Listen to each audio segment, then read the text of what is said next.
So great, great. We have this huge audience. Thank you, everyone, for coming, and we now switch into the mode of more detailed presentations, which was this gallery tour, which explored the material evidence.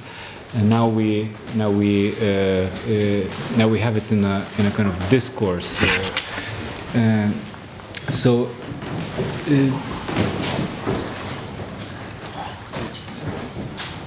the project that we bring to AA and RIBA is called the Baltic Material Assemblies, which is in a way a continuous thing, which took many forms, which took form of a diploma project in 2014 with territorial agency. Then it took form of Baltic Pavilion, which was collaboration with a group of curators from Lithuania, Latvia, and Estonia.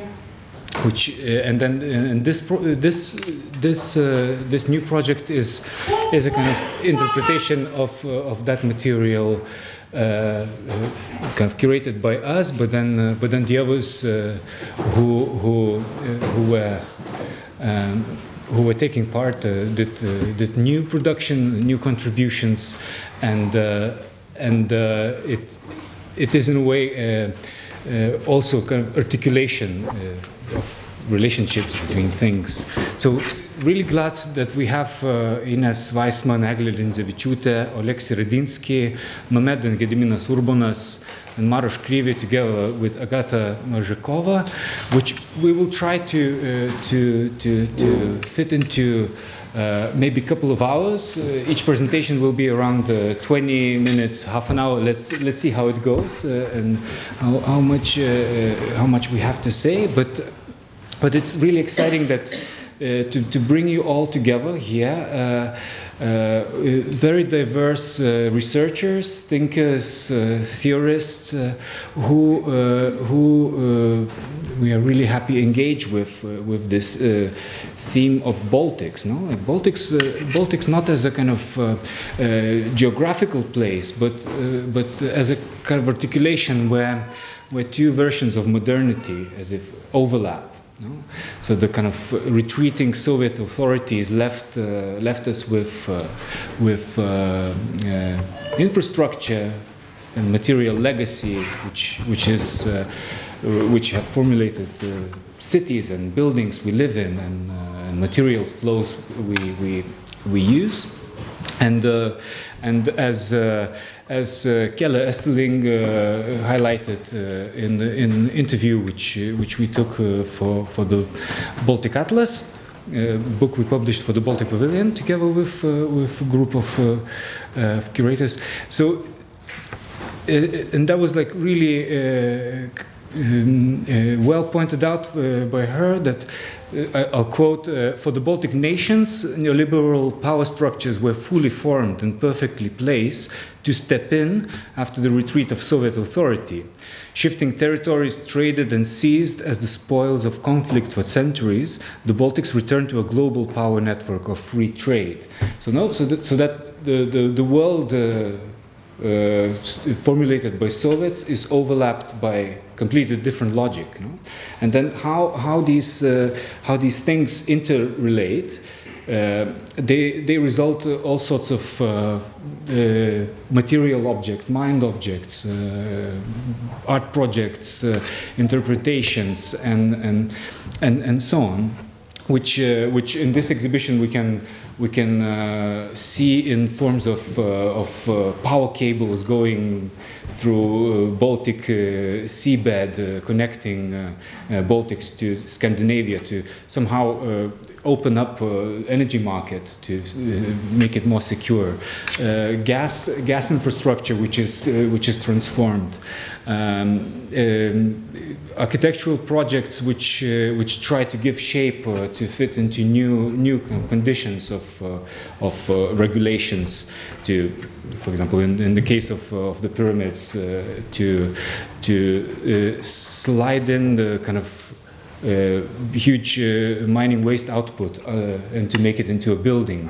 No? And then, so in this kind of brushing over of two plates, we somehow we also sense some kind of universal condition, no? which is somehow captured maybe in photographs by David and Jonathan, no? where suddenly the material becomes universal. We can recognize from our relationship, maybe we never visited the Baltics, but that distinct interrelation of what is natural and human-made is in a way present in those pictures. I mean that was the kind of thing to highlight why Baltics and why those three nation states. But somehow we think that scheme is of kind of synchronized attempts to reconstruct your infrastructure and built environment in a way relates to the idea of European Union, no? which is over many years trying to inscribe all the trade agreements and kind of business relationships, the sharing of resources into road networks, railways, and so on, to make it sort of work together so well that any conflict is impossible later. So that is a very interesting moment now where we experience. Some kind of does London change after Brexit? No, what are the symptoms of it? No, so Brexit, of course, could be understood as an ideological process, but when it comes to materials, no, when it comes to regulations and many things which define relationship with France and all other European nations, which was built like over many decades. How will that be sort of dismantled, regulated, negotiated, and so on? So suddenly we might kind of speculate that those relationships which we try to pin down in Baltics as a kind of symptoms of unity and failures and so on, that in a way is a European condition. So, am I right or wrong? I'm not sure, but what we are trying to highlight that there is no master plan. There's no finite statement or a curatorial take which can overwhelmingly sort of say what is what and who is right or wrong, but it is rather how Timothy Morton writes about hyperobject, that we never sense all of it. No, like we always see through little moments that we can sense there is a space which relates us all, but then we never quite grasp it in a way. So okay, so maybe we move on from this monologue into a dialogue where I hope we all will engage in conversations, and inevitably all the speakers who are here today are having different takes on the same subjects, and I think that will sparkle some questions from the audience, and we can all finish this session with a discussion of some sort. So first we have Ines Weissman. As we film, I guess we have to really look into the biographies, no? How should we do it? We skip it, no? Like because if of course this video will be on the website where you can find all the information next to it, really. So let's save some time, and Ines, please, word for you. Okay. Thank you. Thank you, Jonas and Yoga. I think it's already wonderful that you managed to get this crowd of friends and colleagues together here in London. and also that you managed together with your co-curators to not only have at the time the most wonderful pavilion in Venice, which was a fantastic show and event, I think, in 2016, and that you actually kind of continued with it, no? Which really shows also the energy that is within the infrastructure you set up yourself, which you built, which you constructed with your own energies, and that it functions yet again in a smaller space, and here and at the RBA, and I guess, and I hope so again and again, which is actually also something which probably you all had it on your desk, the Michael North book on the Baltics, right? But he was like actually trying to emphasize on the kind of the idea of not the Baltics, but many Baltics. And I think what you have done to say, okay, there's 3 countries that should be representing the Baltic pavilion. There are many options to recompose. So you just, in the way also you, I think you presented your pavilion that, I'm speaking to all your curators and whoever, so, yeah, but you're just now big family, really. Exactly.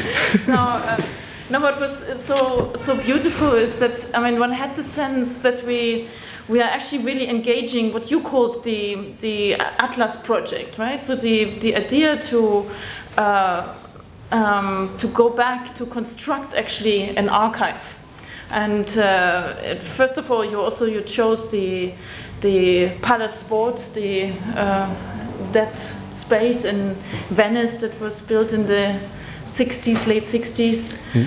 74. Yeah, 74 finished. opened, yeah, and was then the site of the biennial of dissent, where especially this place was open for the Soviet non-conformist and unofficial culture from the Soviet Union. So that's already telling that you picked that space, and to reconnect actually to a moment in the history of art, to invite actually to give a stage to invisible structures. No, like, I mean, of course it was constructed by curators who had artworks collected from the Soviet Union's works that were smuggled out. Some of the emigre artists arrived there, but it was something to place that didn't yet have a figure, a form. So and that's also the beauty of I think that the kind of the idea to rather think about connections and infrastructures that link thoughts, and to think about alternative practices to ideology, nationalism, also the sorts of vessels that keep nations or ideas together. So that kind of openness was sort of connected, or connects for me with this palace, but also in the way you presented the exhibition there in Venice. And also, I mean, that was something which we later worked on, was the kind of the invisible, the unwritten stories of such dissident practices, of which we don't have a complete set of artifacts, of things, of works, of completed plans. So there's a lot of history that we at the time in Vilnius, we managed to bring a few of the protagonists still into the room. And also here, I just counted here in 88 was the exhibition of paper architecture at the AA. That's also 30 years ago. So now 18. But it also, like, if you calculate this 30, that's a generation, right? So I'm 1.5 of such generation already, so which allows me to still remember actually at least some of this, the experience of the collapse, right? And so I guess we can agree here on this.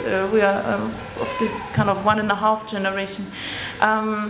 But I mean, just to go back to that moment, it was also, I think, also in your Družba project, it comes back, no, as a kind of something that was of such a dimension, of such a shock, that you actually needed a generation to think about it.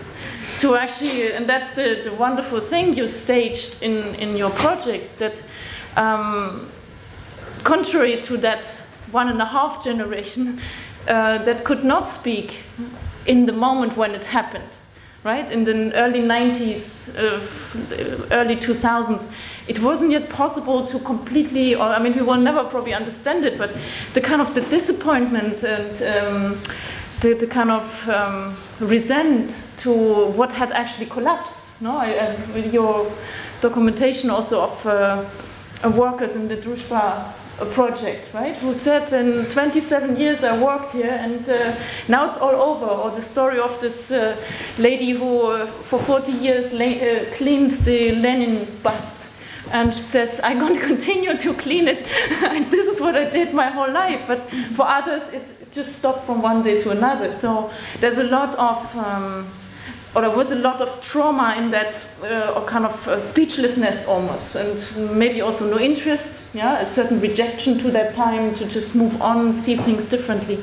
And the kind of the spring and the freshness, this I cannot connect with your kind of generation, that kind of, has a fresh way of not only understanding and kind of reading into it, but to really analyze it now. And I think this is the infrastructure you have set up with this pavilion, with that Baltic Atlas project. And so this kind of unpacking of a history that seems glued, and at the same time finding new ways of packaging, of thinking an archive that is not done by one archivist, but by several kind of people pulling on various things, which is very beautifully shown in the exhibition downstairs on when you speak about, or you spoke this morning about materials, right? And parts of the materials you collected now,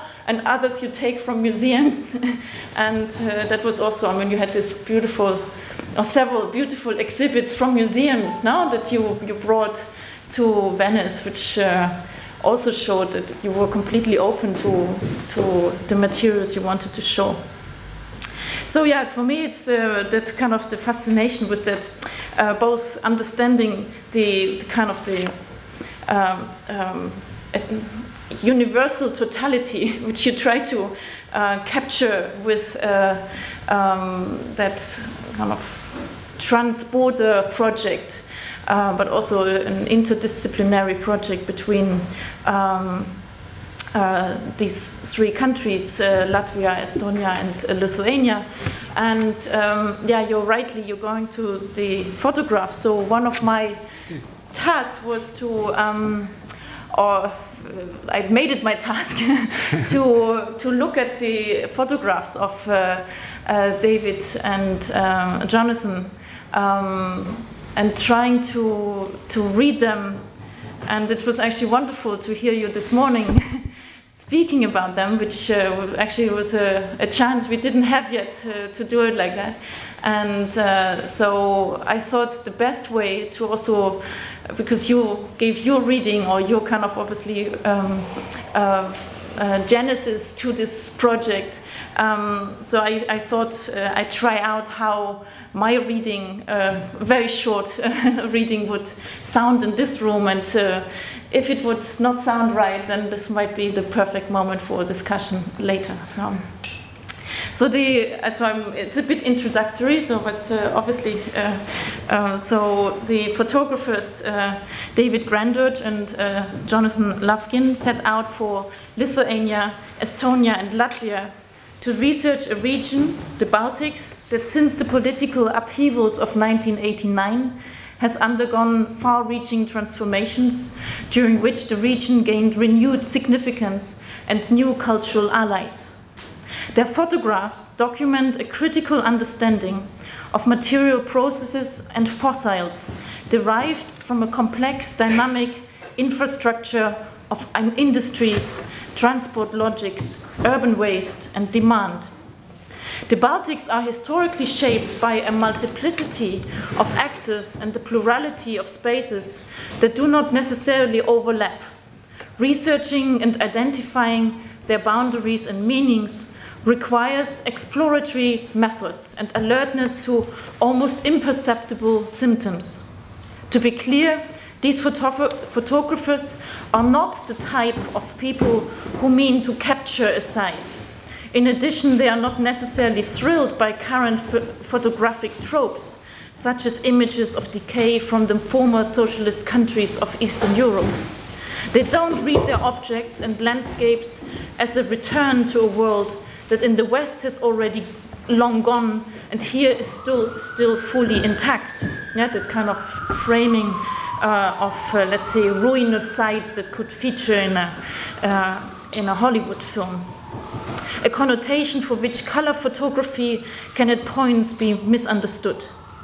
Buildings decorated with propaganda and paraphernalia, housing estates with prefabricated panels typical of the 1970s and 80s planning in socialist countries, factories, industrial sites, and sublime scenes of enormous man-made mountains where excavated materials are piled up. For Grandurge and Lufkin, these do not represent the sites of past infrastructures unplugged from power. They are not taking us back into the future of the past, into a nostalgic that is wrongly remembered utopia. Rather, the cables and wires of the objects and infrastructures in their photographs are alive, still hot, still connected to the power circle, and still longing to be reinstated. Their gloomy, that's the sentence we found, their gloomy vampiricism only seems to hide the autism of animated matter. The photographers ask for universal measures to be taken for understanding these manufactured landscapes by means of revealing the very objects within the infrastructure as the nodes and hubs in which data and energy flows are produced, exchanged, and distributed. As such, the photographic series in which they are investigated and documented represent pieces of an enormous puzzle, a map or an atlas of sorts that offers the type of architecture that can represent the complex regional formation of the Baltics, in which political, linguistic, ethnic, religious, economic, and social boundaries overlap. This map also seeks to open up the Baltic countries beyond the touristic representation of the region through healthy forests, lakes, and freshly renovated historical city centers, such as those in Vilnius, with its colorful Baroque buildings and Catholic churches. I mean, these lakes are beautiful, so I shouldn't have. It's like usually when you land in Lithuania, you have this, that's the first thing how you are greeted. But so we have here with them a different project titled Ground, which in its very crafting and composition refers to the schools such as the one started by the photographers Bernd and Hilla Becher in the 70s and 80s and to 17th century Dutch landscape painters. Both saw the motifs analytically, documenting architectures and landscapes from ground level or from an only slightly heightened perspective at eye level. But Ground is also a cartographic project of sorts, one which points out transport arteries such as train tracks, roads, pipelines, high voltage transmission lines, or the cable conduits and freight corridors that made the Baltic a transnational and transborder entity. The series of images of Ignalina, the location of the only nuclear power plant in Lithuania, shut down in 2009 with the support of the European Bank for Reconstruction and Development as part of the EU Baltics strategy program, shows an industrial site that still seems able to operate. The switches and diagrams showing the flow charts of the energy production process of the two reactors and the danger zones in the building and the emergency procedure notices would appear not only to require a simple dusting off before going back into production. The danger of switching on a new nuclear power station in Visiginas was reverted by a public referendum in 2009, which effectively endorsed a nuclear phase-out in Lithuania and the Baltic region. Following the nuclear disaster of Chernobyl, which had similarities in reactor design to the Ignalina nuclear power plant, a robust anti-nuclear national mobilization stopped the construction of a third reactor and eventually influenced the process of decommission. So the photographers managed to document the uppermost, thinnest layer of the Anthropocene: snowflakes, clouds, dust, mineral deposits, and slowly trickling water that gently cover much deeper man-made geological strata seen in scars on the surface of the earth. Open pit mines and quarries, water channels scratched into the terrain, disused industrial water basins, and sites of chemical leaks present open wounds, human-inflicted injuries on nature that destroy, modify, and mutate matter, organic or inorganic, into a poisoned and poisonous new artificial land. In some images, the fragments of infrastructure begin to blend into each other. The grey of the ground has become part of the same spectrum of grey as the birches. The concrete facade of a cement factory, the dusty machines, and the background of grey mist and dusts that constitute the very pixels and pigments of the photographic print. The colors represent in its sick and contaminated ground appear to be of the very same chemical constellation as the chemical color pigments off and on the photographic paper. The dramatic color spectrum of argent stained birches, cinereous concrete walls, amaranthine brickworks, and viridian green and chrome blue industrial waters are imprinted on the paper, making it tactile and almost possible to smell for the viewer. The form of mediation between the territory, its scars, its drains, and the waste sites, side effects and residues of production, and the almost direct transportation of its substances into a new, though reflective, production for yet another infrastructural project involving cultural understanding and collaboration between sites, is to be taken both metaphorically and literally. We are looking at matter at the end of a chain of processes, waste material, remnants of still active industrial processes that have turned matter into energy, data, and dust.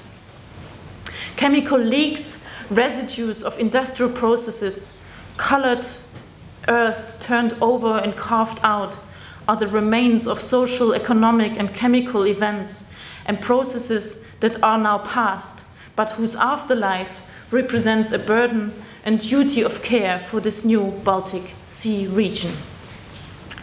I will leave it here, but that was one of the ways I would read your photographs, and I actually, in the way I saw them downstairs, I thought again there is something about them being almost poisonous in the way you that something about those colors. You don't want to quite touch it, like in other photographs you might want that, but here I would be suspicious. So I'll leave it at that.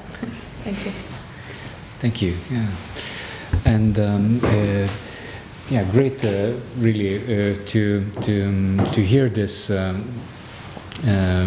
which also was an essay in the Baltic Atlas, the book we published for the Baltic Pavilion as well. So it's a kind of reflection which is also available in that format. Yeah, and now we move further, and we have Eglė Rindzevičiūtė, and she will talk about infrastructure as a powered affair. You know? So that's another take. Yeah, so thank you very much, Jonas and Jurga, and organizers for having me here. And thank you very much for provoking me into creating an object, an exhibit. About myself, I'm a kind of sociologist, a historian. I say that I'm a sociologist of governance, but I have written a history of Baltic nationalism, Baltic cultural policy, also the history of science and technology in the Soviet Union, with particular focus on cybernetics and systems thinking. And most recently, I've been working on a very curious area which is emerging right now and which I call nuclear cultural heritage. So as nuclear industries are facing dismantling and decommissioning, former nuclear sites are becoming, or some of them are being reframed as industrial heritage sites. So I've been working on those processes both in Russia and in the UK. And so I was very grateful when Jonas provoked me to not just to give a talk at this event, but also to contribute a material object, which proved to be quite challenging and quite inspiring in many ways. So what I would like to do in these 20 minutes, I try to organize some of my thoughts about how we could think historically and maybe somewhat philosophically about the idea of infrastructure as a historical actant, and how we can think about infrastructure as a determinant of historical change in Baltic societies and states. So what I want to do is I want to address also the politics of futurity of infrastructures. As we have heard during the last 2 centuries, really at least, the societies of the 3 Baltic states experienced a series of radical political and social changes, as they were transformed from colonial hinterlands to modern nation states, celebrating centennials this year, to become state socialist republics for a half of a century and then to turn to liberal democracy. A very dramatic history, one would think. However, a closer look at the development of Baltic infrastructures tells no less dramatic a story, where functional systems of biosphere, energy, logistics, and information were assembled and disassembled by different governmental regimes, all of these assemblages leaving a scarred social tissue behind. Now, infrastructures are always about the future. They can be understood as a claim on what the future might hold, the claim which unfolds its meaning and materiality only incrementally, draining the presence of some options while paving firmly, in a literal sense, pathways for the others. So the futures of infrastructure, I propose, can be understood as a powered affair, where power is fundamentally dispersed, plural, and where no single actor has an upper hand. It makes no sense to speak about infrastructure. We can only talk about infrastructures and what might seem, and it's a deeply relational concept, what might seem as an infrastructure on one hand requires further support on the other hand. So infrastructures are all doubled up and they are deeply plural. So one may say that infrastructures have their own kind of politics, one that demands for the abolishment of a human-centered view, as well as the rejection of the notions of causality and linear control. I really like this quote, which I took from Paul Edwards' writing on infrastructure, where he emphasizes that infrastructures, they're meant to be invisible, they're meant to be quiet, they mean to empower all other activities without coming to the fore. And that's why PowerPoint is such a good reminder that infrastructures are always there. So we notice them when they fail, and that's clearly software that always has hiccups when you have to start your talk. But more generally, for me, it's just a very interesting and a very important question to consider. How would the Baltic history look like if we were to incorporate infrastructure as an actant that has been entangled in the socio-political struggles over territories and collective identities? In doing that, I propose we should look beyond ideologies and cultures conceived as systems of signification to rediscover material infrastructures as very particular engines of futurity which have been shaping the history and the future of the Baltic societies. For to consider modern infrastructure means to explore the engagement with the future. Here I would like to quote Michael Gordon, who proposed that from the early 20th century, projecting the future was not a matter of random guessing or science-fictional epiphanies. To project the future for scientists and planners alike was to incrementally establish attractable material and social structures. So future had to be made, not just to be perceived or guessed. Now, to be able to think and practice this futurity in the context of complex and increasingly globalized society required the development of a new type of scientific method and engagement. New methods such as optimal planning, future studies, social forecasting, foresight, and we can enumerate many other methods emerged in response to this demand. Both states and corporations now have been charged to take care of long-term future.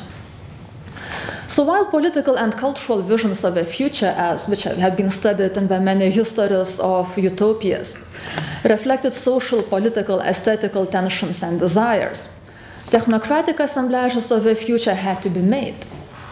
They depended on the infrastructure of fundamental science, physics. And here I would like to list several paradigms that could be relevant for us when we are thinking about the relation between infrastructures as they are being put in place and the futures that are being produced through this process. So one way to think about the future and infrastructure is a classical mechanical one. So in the Newtonian vision of a future is just a simple stage that is contained in a closed system, the gods created physical world. So this image of a world as a closed system with clearly defined stages and spaces inspired many thinkers and planners to look for historical drivers and final causes, should they come in the shape of Marxist dialectics or modernization theory. But from the early 20th century, infrastructure planners vigorously developed new energy resources. They built grids, transportation networks, and expanded metropolitan areas, all of that being based on a completely different view. In those cases, when these planners sought to cast their practices as rational action and not just opportunistic pursuit of profits, they based their projections of infrastructure on the statistical mechanics, the probabilistic view of the future, which was based on the forecasting of social, economic trends and the use of natural resources. In this completely different worldview, optimal decision could be played out with Monte Carlo simulations, and roads could be built in relation to that to serve those neighborhoods that were statistically most likely to grow. Interestingly, it is precisely at this point when the use of probabilistic prediction framework became mainstream in government and business, so sometime around the 1950s, 1960s. So precisely at that point, the politics, policy, and science began to part in the epistemological grasp of what could be called the purchase of the real. The problem was the relation of prediction, the future, and the real. Now, contrary to the widespread belief, prediction of the future is not the end point, but a starting point of the knowledge. And I base this claim on the work by David Deutsch, the Oxford quantum physicist, who claims that there is something very, very particular to genuinely scientific prediction. Scientific prediction claims cannot be taken at their face value. For example, a statement that at that moment the apple will fall to the ground at that particular speed. So it's not enough to have that, what sounds as a very precise knowledge. It's not sufficient for a good scientific understanding. For a good scientific understanding, there has to be an explanation of the underlying mechanism, what makes that apple fall, like, for example, the law of gravity. Without the element of explanation, prediction would not work. Now, infrastructure, I would like to build on this idea by Deutsch, where he points that prediction shouldn't be essentialized and it shouldn't be fetishized, which it happens to be in the policy world. But prediction should be accompanied with explanations. I would like to build from there and to begin and to think that perhaps infrastructure has been assuming a very important role in the stabilization of the social world as a world that is predicted and then explained.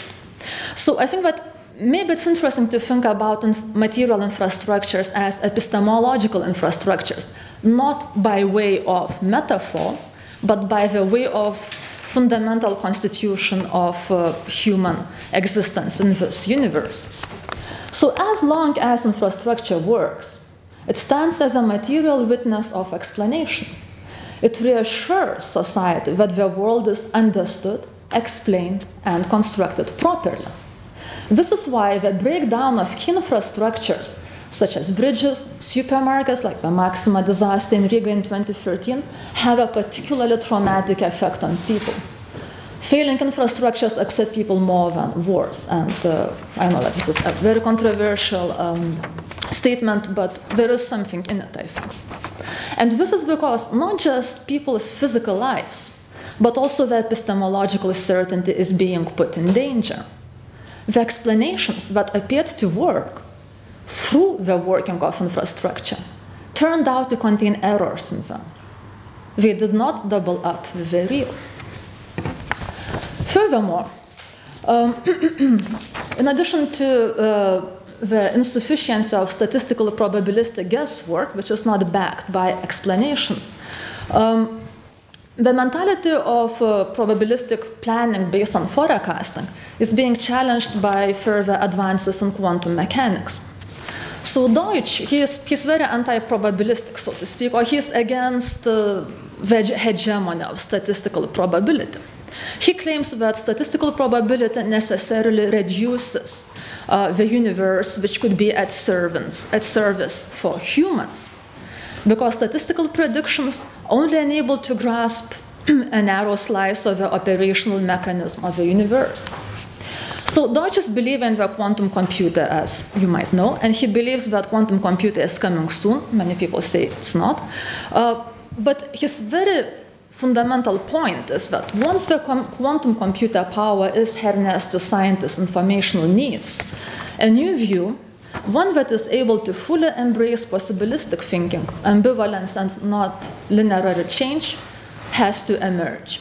So there is this kind of movement in quantum physics and in some parts of arts and humanities that arts and humanities, they have to make themselves, so to speak, quantum ready.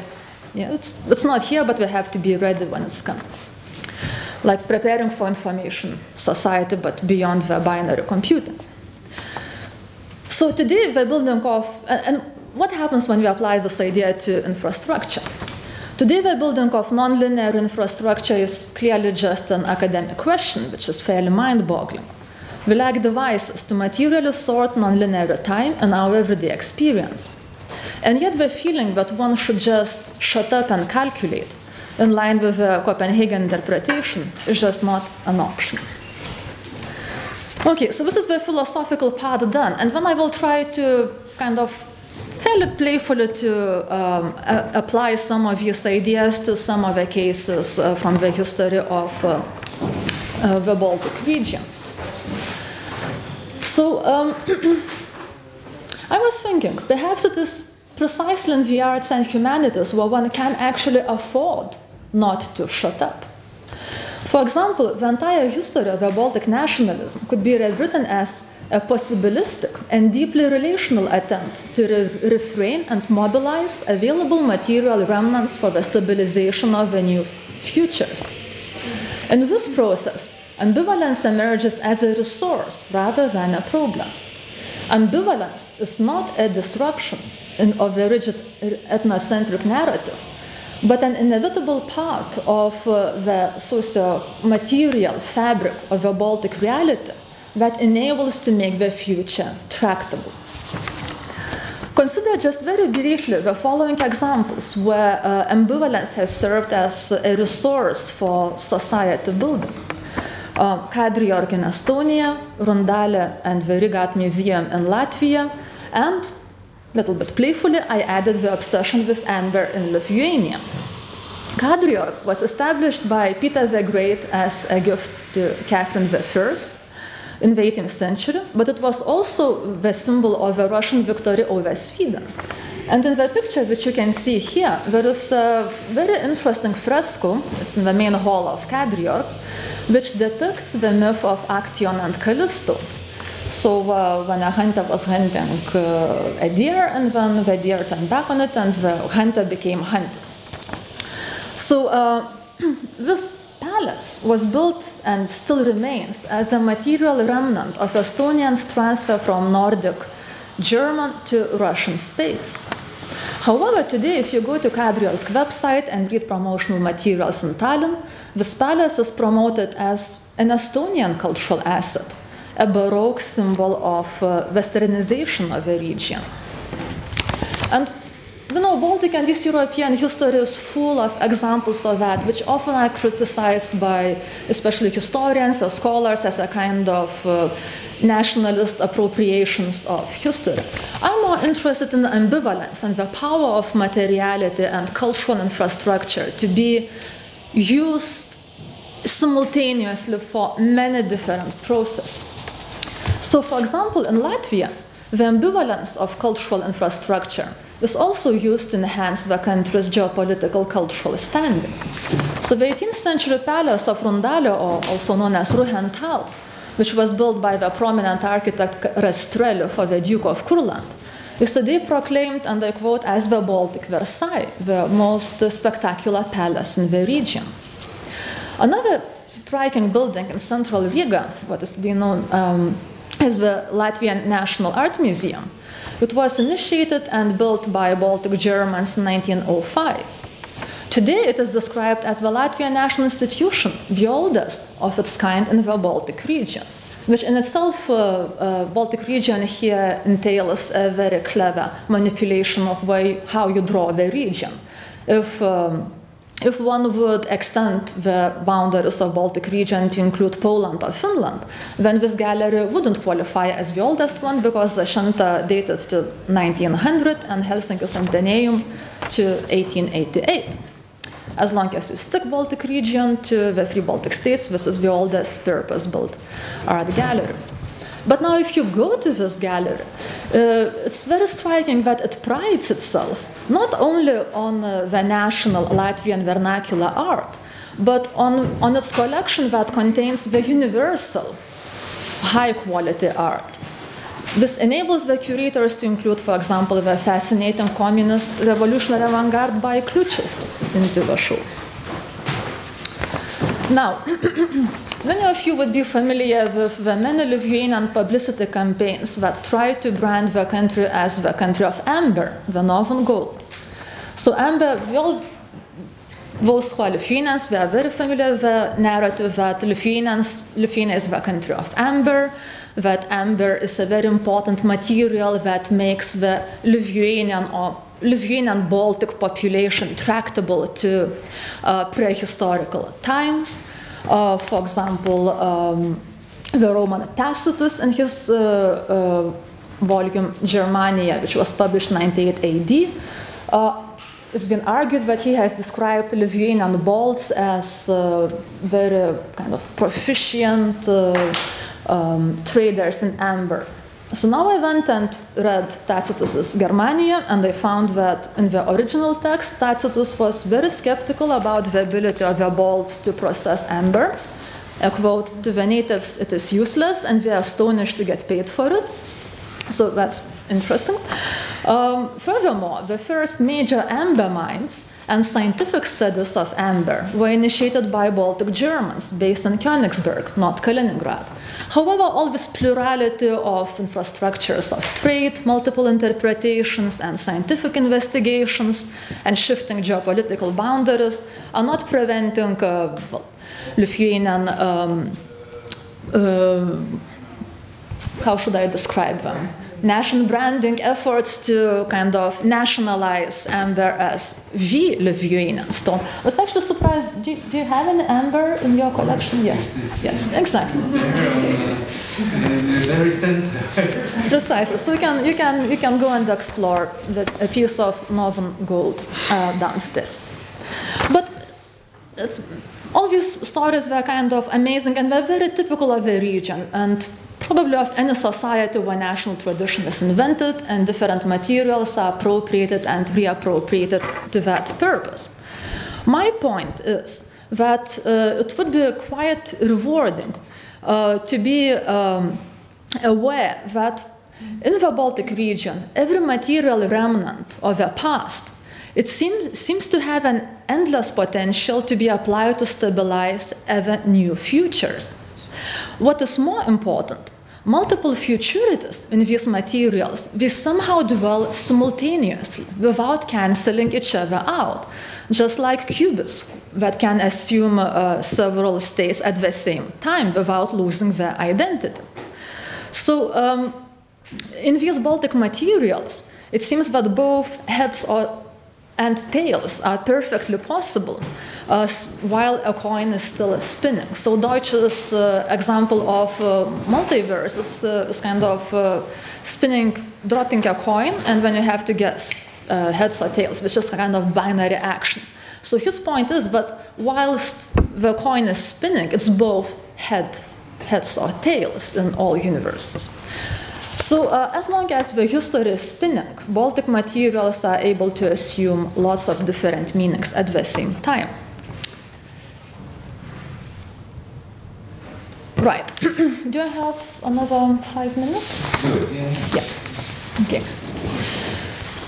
Right. So my point here is that the typical cultural historiography of nationalism could be fundamentally revised if we adopted a more constructionist perspective that focuses on materials and their simultaneous capacity to carry what might seem contradicting systems of meaning, instead of relying entirely on the critical perspective that tries to kind of peel off ideology to reveal something else.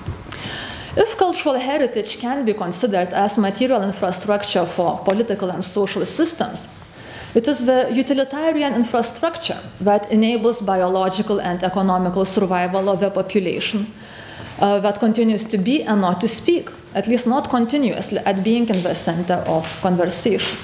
So it's easier to think about this cultural ambivalence because we have so many discourses to engage with, and we can position our analysis quite safely on that background. But when a similar analysis is applied to infrastructures, then we are finding ourselves at a kind of forefront of explorative research. And this is why this particular project is so extremely important. It makes for an important stepping stone towards a new historiography and possibly new epistemology of what it means to engage in politics in this region.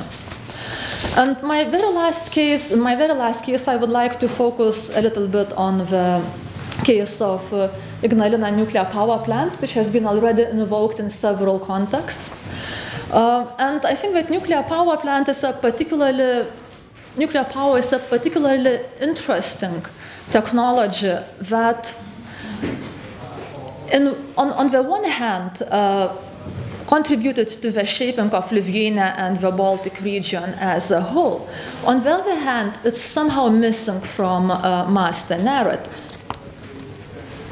So I would like to propose that assembling the nuclear Lithuania was a foundational period in the history of Lithuanian statehood. And yet, paradoxically and ironically, Lithuania's nuclear history remains perfunctory and unwritten. There are a few articles, a few reports, but we do not have a good grasp of this aspect of a country. Launched in 1983 and 1987, Ignalina's reactors were the most powerful in the world. The Ignalina nuclear power plant was a symbol to the Soviet gigantomania and excess and technological excess. Lithuanian scientists protested this project in the early 1970s, but local scientific community was neither listened to nor involved in the construction. Only Russian experts were trusted to operate with high security technology with potential military implications. And this is because the RBMK reactors were of dual use. We were able to produce the military-grade plutonium in principle. As it has been mentioned, following Chernobyl's disaster in 1986, mass demonstrations were organized in 1988 against building an additional reactor, and these anti-nuclear protests were central for the organization of the independence movement in Lithuania. So you would think that being anti-nuclear or protesting against new technology was a way of disrupting existing political status quo. Now, where Lithuania is now, and where the Baltic region is now with regards to nuclear technology. When nuclear power plants are being decommissioned, a very particular vocabulary is put in use. Being shut down, clearing the site, employing green lawn concept that nothing is going to be visible there, just green lawn. And why green lawn? Why not a meadow or, I don't know, a forest? Green lawn symbolizes also control and civilization. It's grass which is being trimmed, yeah? So it's a promise of control, promise of clear up, promise of containing the nuclear, and the promise of the end of the nuclear. And as we know very well, all this is just not how it is going to be. Because nuclear is not going anywhere, not at least for 100,000 years. So the reactors were shut down in 2004 and 2009 as part of a condition for the EU accession. And the preparation for the shutdown was actually initiated in the early 1990s after the inspection of a nuclear power plant, which was found in a kind of demanding situation for increased safety. And we saw all these pictures with kind of peeling paint and all the stuff in your photographs. And I thought it was very interesting because just a couple of weeks ago, I visited a Barsebäck nuclear power plant in Sweden, which has been shut down since, it's been shut down for 18 years. And they really expected to see something like kind of Stalker-like, very kind of dystopian, semi-abandoned architectural environment. And yet, everything was clean, there was no dust, everything looked new, and it looked like that nuclear power plant was shut down like 1 week ago. So I was actually surprised to see that Ignalina was in such a poor condition from inside. Maybe, yeah, it says something. Anyway, but the idea was that Ignalina was perceived as a material expression of a Soviet colonialism and not just colonialism and risk, but also overruling of the local experts. However, the very process of decommissioning Ignalina nuclear power plant contributed to the creation of a new expert community. So new nuclear atomic engineers had to be trained in order to assist with the process of decommissioning, which takes a very long time. So for the first time, actually, in Lithuania's history, own nuclear community emerged. And that community clearly developed very quickly their own vested interest in maintaining the sector. So a proposal was made to build a new nuclear power plant, which was framed as possibly the only source of indigenous energy, which is also a contradiction in terms because Lithuania doesn't have indigenous uranium last time I checked. Oh, have you got a piece? No. So if Jonas couldn't find any, probably there isn't any. So the proposal was voted in the national referendum in 2012, where 60% of population said against the new nuclear power plant. And that seemed to be resolved. That seems that now, that's it. Now Lithuania is post-nuclear. The reactors have been shut. No nuclear power plant is foreseen. However, Lithuania is and will remain nuclear forever, at least in the terms of current human society. It will take 100 years for the whole of nuclear waste, which has been generated by Ignalina, to become harmless. Where and how will this nuclear waste be stored is an unresolved question in Lithuania, but also in other nuclear nations. Furthermore, Lithuania remains in a highly nuclearized region, The Astravets nuclear power plant is being constructed in Belarus, located just about 50 kilometers from the Lithuanian capital Vilnius. And lots of activities taking place in the Leningrad region, Sosnovy Bor, which are producing floating nuclear power plants. So those of you who are following the debate, it was only very recently where the agreement was reached that Sosnovy Bor are not, that Leningrad nuclear power plant are not going to put fuel into those floating nuclear power plants in St. Petersburg, but we will float those plants all the way to Murmansk, I think, and then we will fuel them. Otherwise, I mean, we might consider ourselves as denuclearized, as we like to think, but if there is a floating nuclear Russian floating nuclear power plant about to crash into our border, what does it mean to be denuclearized? Okay, so just complexity of technology and materiality and perception, and who has the power to draw boundaries, what it means to contain the atom. I would like to wrap up my talk by saying that the dream for infrastructure, in my view, is a dream for explanation.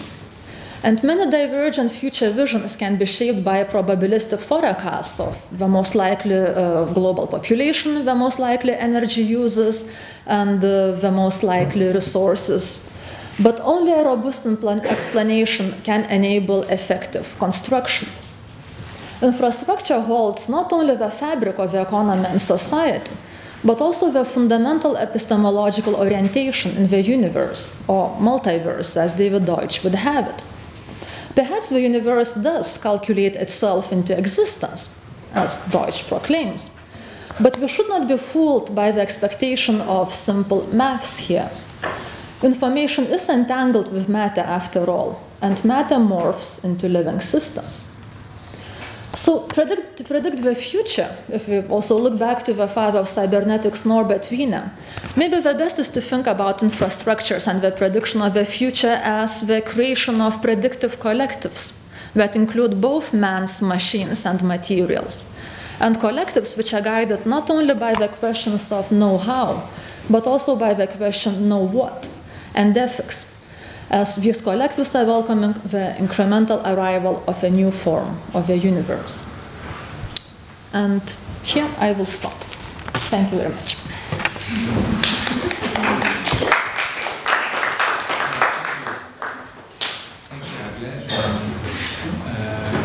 I have one. Immediate questions, of course. Yeah, please. So the last section was fascinating to me because my obsessions. I don't want to emphasize that my obsessions, but just the issue of I was really surprised to hear about this new nuclear expertise and the Lithuanian Russian thing. And just a little bit of verification, because when we were there, we were hearing from PR people who are not experts who are told lying by whoever's there and giving it to any visitors. And the thing we were told was that all of the engineers and fitters were the key experts on decommissioning.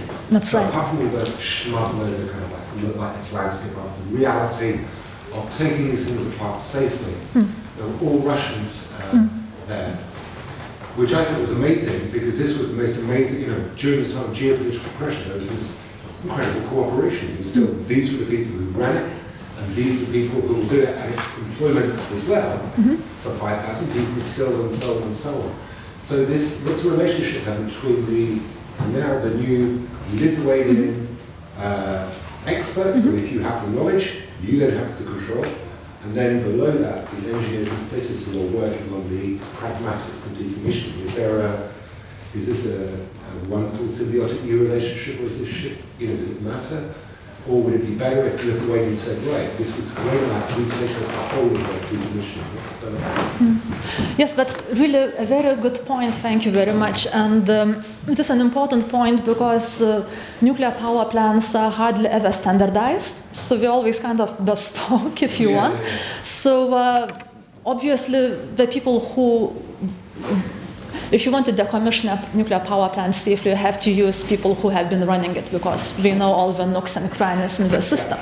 So maybe a better way to think about the nuclear expert community in Lithuania is to think about several indigenous communities. So you would think we would have Ignalina indigenous community who stayed and continue to work at the plant now in the decommissioning.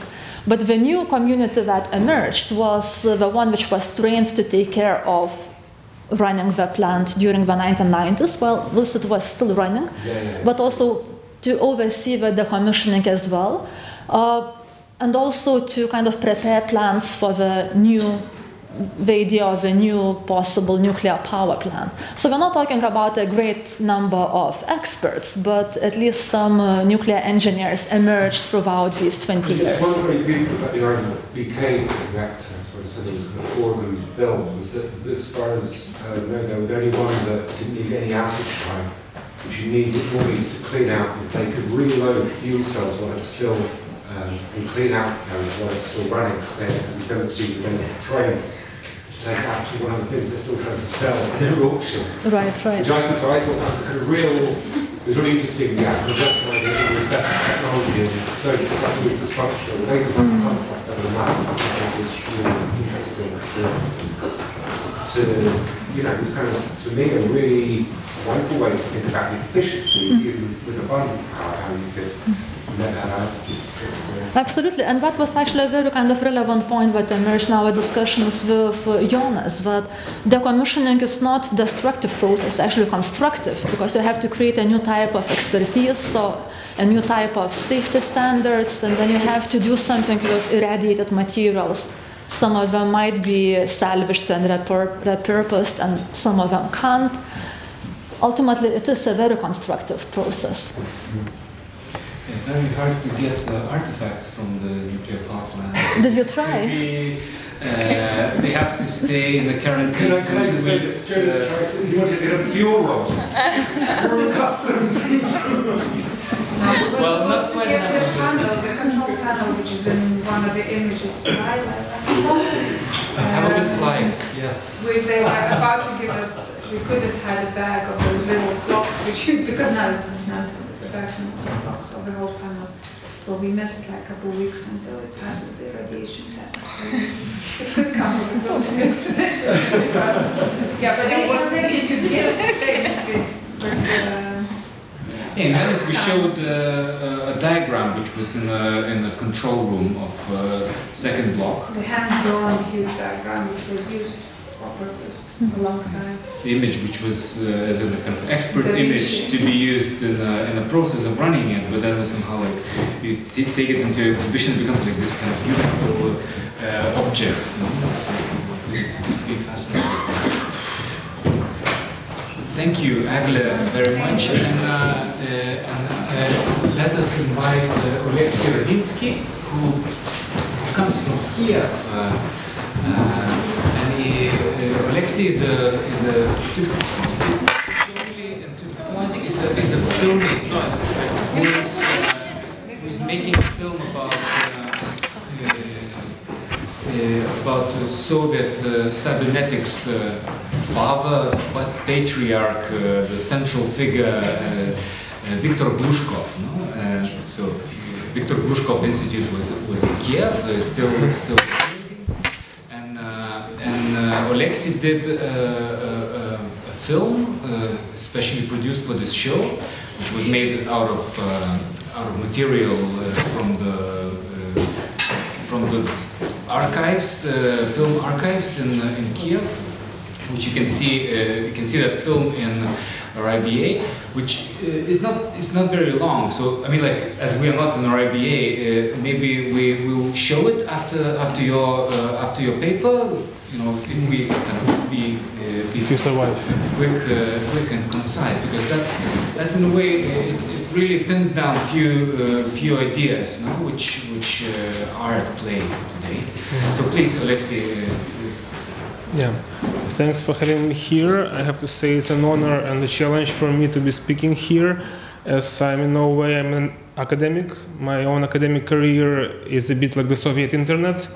It was supposed to be there, but never happened. So as Jonas mentioned, I'm a I work as a documentary filmmaker, and I'm really thankful to Jonas and Jurga for supporting my current project, which is actually a documentary in progress. What you can see at RIVA are basically studies for this future film that I hope will be ready at some point soon. Basically what I want to present today are some preliminary research made for this film. And I would like to start by quoting some of the security documents of Russian Federation. I think that especially after last Thursday announcements by Vladimir Putin, the security documents of Russian Federation are something of importance, not just for people in the Baltics or for us Ukrainians, but maybe for everyone else as well. So in May 2017, an executive order titled "On the Strategy of Economic Security of Russian Federation until 2030" was signed by Vladimir Putin. And this order includes the list of challenges and threats to economic security of Russia. And high on top of this list, number 6 of around 30 points, is a threat which is formulated as follows, I quote, "Change in the structure of global demand for energy resources and their consumption patterns, development of energy-saving technologies, and reduction of material consumption, development of green technologies," end of quote. So these are the threats. And I think it's quite clear from this statement that what exactly Russia currently perceives as a threat is a matter of concern for everyone who basically cares about the survival of this planet. It's quite obvious that even the mere possibility of an alternative to the current model of fossil-based economy is a grave challenge to the current Russian regime. But this very alternative is what is basically needed to avert a grave challenge to human civilization, which is the catastrophic climate change, right? And so, of course, the fossil fuel networks, the oil and gas pipelines that cover the Eurasian continent, are the basic source for economical and political survival of Putinism. And moreover, those networks are actually the shapers and the producers of this particular political regime, which emerged in the 1990s on the ruins of the Soviet Union. There are numerous studies that show how extractivism and fossil-based economic models shape political regimes around the globe. And I would say that the title of one of those studies by Timothy Mitchell, called "Carbon Democracy: Political Power in the Age of Oil," could be actually paraphrased to describe contemporary Russia as carbon kleptocracy, political power in the age of natural gas. And in order to make sense of carbon kleptocracy, we have to look back at the massive infrastructure projects of fossil fuel networks that was inherited by contemporary Russia from the Soviet project. So the Soviet regime had enabled the fossil fuel industry to realize gigantic infrastructural projects with relative ease. And take, for example, the Druzhba, the world's longest pipeline that Madam Gediminas spoke and will speak later. So this mega project of the late Soviet era should be traced back to the origins of the Soviet state, and more exactly, I would suggest to trace it back to the philosophy of Alexander Bogdanov, who is probably by far the most interesting thinker of the Bolshevik movement in the beginning of the 20th century. So at the time of the first Russian Revolution of 1905, Bogdanov was as central to the Bolshevik movement as Lenin was. But then he was expelled from the party by his rival and had to concentrate on philosophical work. And during the Soviet period, he went into oblivion until very recently he was discovered by a whole host of Western leftist thinkers, most recently Maria Cekhanatskih, but also Paul Mason, who writes about Bogdanov in his book Post-Capitalism, and last but not least Mackenzie Warg, who in his recent book Molecular Red represents Bogdanov as something like a prophet of the era of the Anthropocene.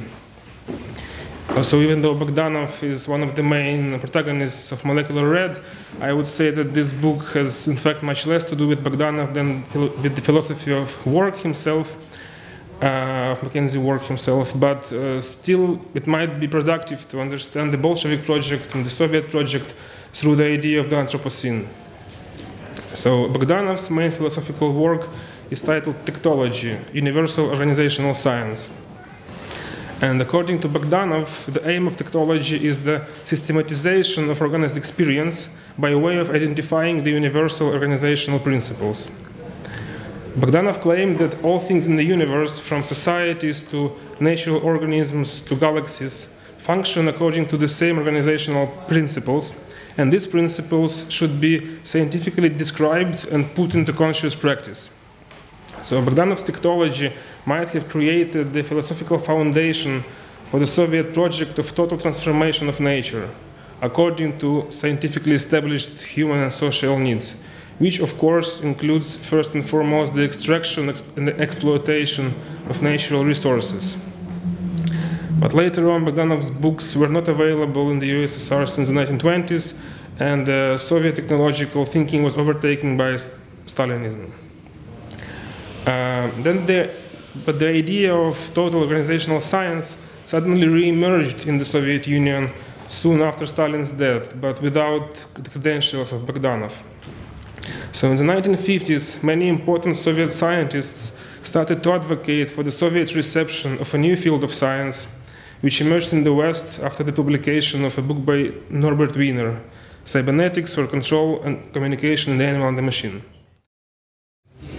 Great. So Nomeda and me, we are artists. We are not academics, so we are here to entertain you.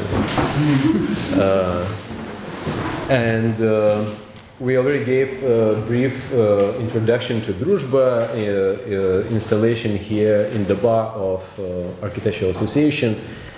And Druzhba was mentioned so many times already. So yeah, exactly. So there is no point maybe telling the big story, right? But maybe what was not mentioned, we started this project in 2003 when we were fellows in Stuttgart, Académie Schloss Solitude, and we were test rabbits in the first residency they put together called Art, Science and Business.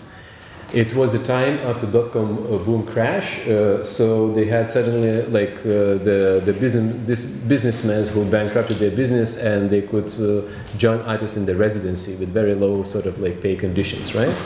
And there were also people that Académie Schloss Solitude managed sort of like to connect, coming from Deutsche Bank and Bosch and Daimler-Benz and other Stuttgart sort of like or Frankfurt-based entities, also Procter & Gamble and few other corporations.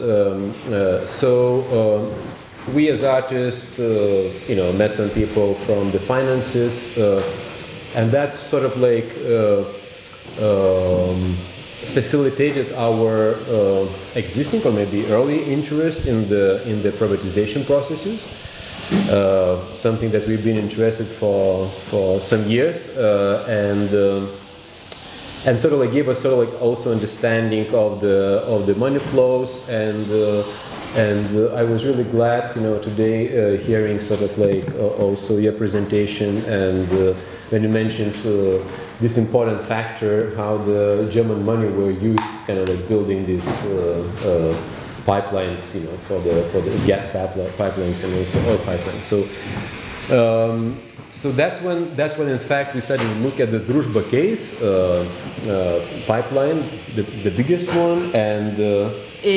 Since you mentioned Schloss Solitude, maybe, and that particular program, maybe we should also tell what network was particularly in focus as a subject at that time, and Manu Castel was also like, read somehow, like, Yeah, exactly, yeah. So he was sort of like part of that discourse, and also Bruno Latour, right? So who was at that time preparing for the bigger research project at ZKM in Karlsruhe. And perhaps we should start from the first introductory lecture.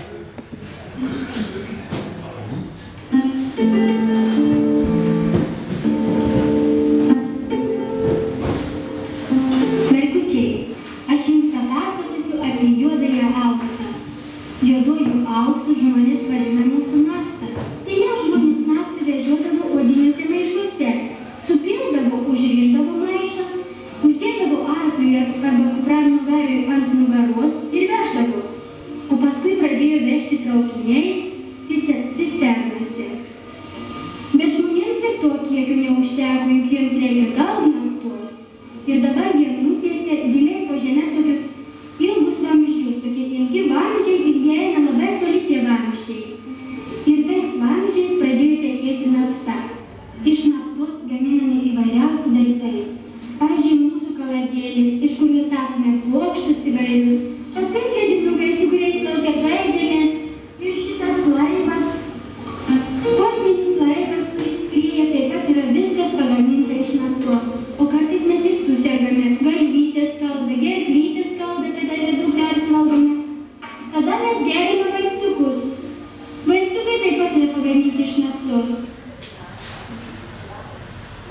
Right, so everything is made of oil. So this episode is from the Soviet reel which was produced in the town Mažeikiai, which is the northern part of Lithuania, where the biggest refinery in Eastern Europe was built in 70s, when the branch of Druzhba pipeline sort of like extended from the main line that was going through Ukraine and Belarus towards the Hungary and Slovakia, or former Czechoslovakian territory, and then branching further to East Germany. And then the branch was coming to Lithuania, and that's where the refinery was built. And actually, in fact, in all these branches, there were specific refineries built, whether it was Hungary, Czechoslovakia, East Germany, town near Berlin called Schwedt, and other places.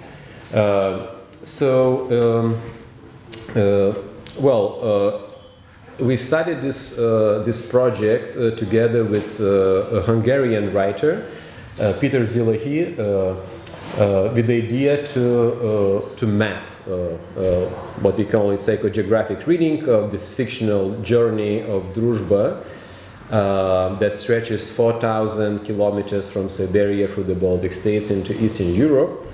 And Druzhba, which is friendship in Russian, is a master signifier, grand narrative, and also imperial infrastructure, right? So as it sort of like extends the imperial Russian politics through this like cybernetic project, right? And that was meant to lead the world into a new dawn, right? You know, to sort of like imagining. Almost on this like programmatic and programming level, sort of like to create a new being, right? And this immense machinery of infrastructure and capital, ideology and sentiments, labor and leisure as well, meant to tie together in friendship regions under immense political pressure and mutual suspicion. We see this rendering of different objects of culture and technology that bear the same name, friendship, right? And that's why when we're trying to sort of like understand Druzhba, it is much more than just a pipeline, you know. We can think of it as the hybrid space and also affect space that is being laid, you know, for the pipeline bears this sort of like message, right? You know, and if you take into account the Adenauer politics in the West Germany, sort of like and his anti-communist sort of like stance, you know, this totally makes sense that Russians implementing this big infrastructural project, sending the message, you know, to kind of like to the Western world, you know, and also to the Marshall Plan, even like, you know, rebuilding of the West Europe by sending this message, you know, to with Druzhba, right? By the way, I should also say that. This project was not just made with Russian or Soviet know-how. There were all the socialist countries coming together. Hungarians were responsible of developing and manufacturing automated systems. Czechs were making pumping systems. Polish had specialized in making the pipes, kind of like, you know, tubes. And until now, Energopol, Polish company, I think the biggest. When we started to make this research, we were looking also into war in Kuwait, you know. So rebuilding also in Kuwait was done a lot by the Polish industries and also this company Energopol. But also the entertainment industry, this very specific genre of Soviet popular music, right? You know, also sort of like perpetuated the idea of friendship. There were several bands bearing the same name. So this this name sort of like really leaked to kind of like to many kind of like activities and productions and worlds, like and of course through that, you know, we really sort of like trying to understand, you know, like as we started sort of like this research from the idea that it is impossible to comprehend the hyper objects. It is impossible because they are like so much beyond the human scale.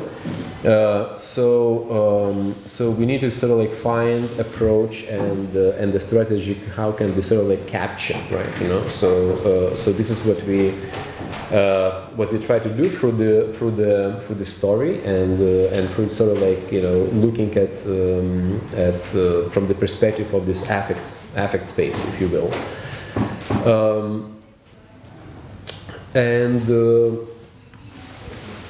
with Peter Zilahy, Hungarian writer, we had the idea in 2003, after being part of this art, science and business residency, to make contact with Yukos company. At that time, Yukos was running the Druzhba pipeline.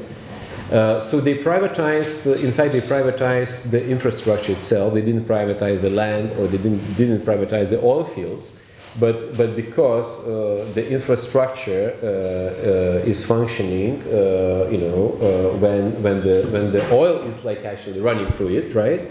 So they had access to the endless sort of like resources in the oil fields in Siberia and Urals, and they made a fortune. I think Khodorkovsky at some point was the richest man in the world, and in 2003 we contacted Yukos, and we said that we're interested in making the project, you know, with them. So we had a meeting in Vilnius because Yukos headquarters for Europe was actually at that time in Vilnius, and they, you know, they agreed sort of like to take us to Siberia, to the oil fields, which were all under the corporate purview, right? So there was not Russian authorities controlling the territory, but it was corporation, right? And they were they fenced huge territories, including the local population, including even Siberian shamans, you know, who were living on the corporate territory and had sort of like absolute dependency on the corporate supplies, you know. So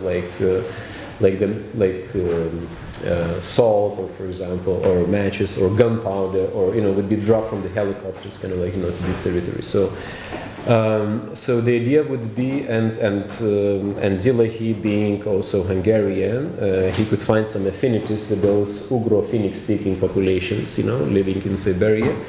So we thought kind of like of adding another layer, which we described as magic, right? You know, in very disillusive terms.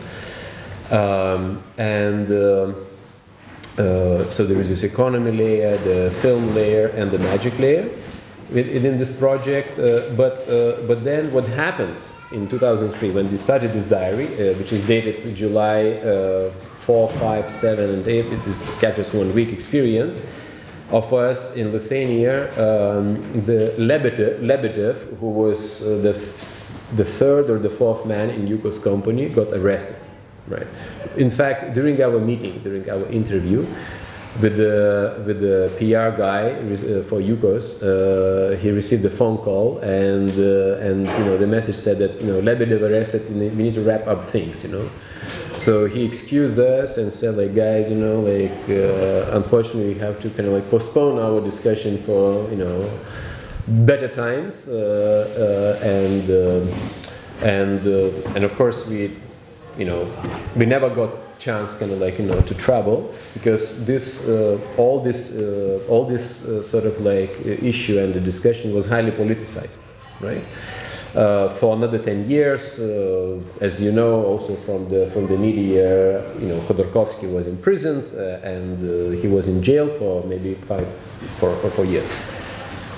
So basically the narrative, which is a story, main story of, let's say, our project, is based on the one trip travel within Lithuania. So we never made to Siberia and to the sources of the fields, but we did it in Lithuania, following the local Lithuanian Druzhba pipeline, and basically it weaves 3 chapters of 3 layers. One would be a study of the media, as Gediminas mentioned earlier, in Soviet reels.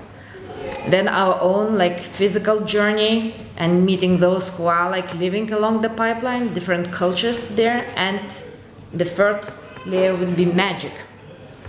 So we were trying to see all these overlapping layers matching each other in each of the chapter.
Right, so you saw the man with the gun. This is very symbolic scenes, and they were really recorded and inscribed in the memories of the people, for the production of the reels, of the documentaries, which were commissioned at every branch. Whenever it was 100 kilometers, built, pumping station built, another branch built, refinery built. You had these moments of the celebration, of the opening, of the Soviet human know-how, and also of the machinery that controls the extraction industries on the planetary scale. And this is such a powerful image, to see this intricate mechanism, the architecture of that mechanism, being built to control the resources of the land, So you suddenly you don't see the oil field itself, you know, you don't even see the pipe, you know, but you see the mechanism that controls it, you know. And as you can see, you know, there are like very simple kind of like items at the end, you know, like the bottle, you know, like that almost like, so it's not a basket with the bottles of the beer, you know, but it's a basket with the bottles of the first drops of the gasoline, right, you know, produced in this refinery.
So this is Peter, the writer.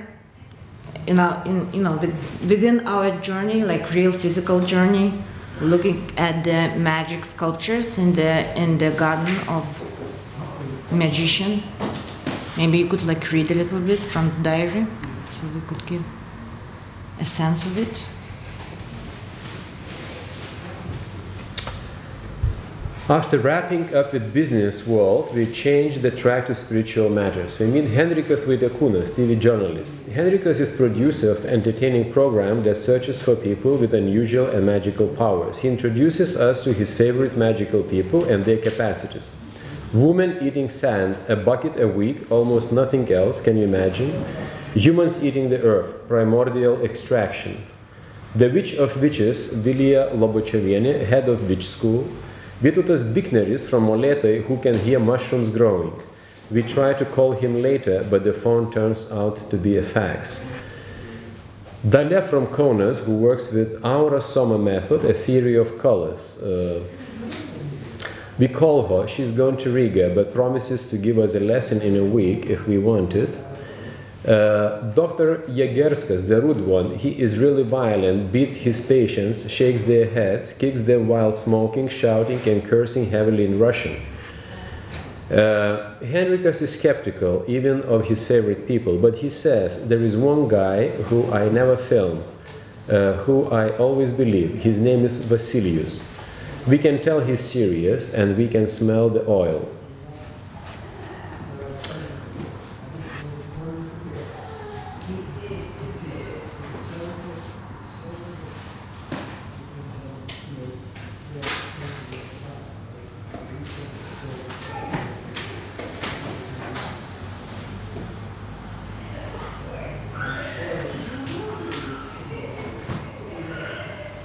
And then this diary goes on, well, this magician's line. You can read. Okay. Saturday, July 5th. I can start from this. Yes, Saturday, July 5. Still raining, so it should be okay in the afternoon. Magic people just do not answer the phones. Cannot reach Vytautas Bikneris, so we decide just to drive to Molėtai without call. Twisty road leads us to misty land of lakes and bogs. We have to stop 10 times to find his shrine at the abandoned watermill. Vytautas is carving a pattern on the wooden table. He stops and shows us a wonderful stone garden, kind of Inca, he explains. A few of stones are enchanted. We enjoy Vytautas' plays. He is talkative, honest and sincere. We have a feeling something is starting up. He is connecting us to Angelina Zlatorienė, an astrologist from Vilnius, and Ona Baziukienė, who runs a database of shaman knowledge in Kaunas. Vytautas tells about the shaman family in Pamir Mountains he met in his youth. He would share tricks of the trade. Like mushrooms, Peter asks? No, he explains, we shared a choreography. He continues on about women from Ukraine and a woman from Hungary, both with magic powers. Vytautas shows us his project room with sketches. Besides magic and healing, he's an expert on number 3 and gives a hint to Peter about how to finish his intro to Dry. Peter was writing the book called Dry. So this 3 sort of like lines is kind of like coming back into Druzhba as well.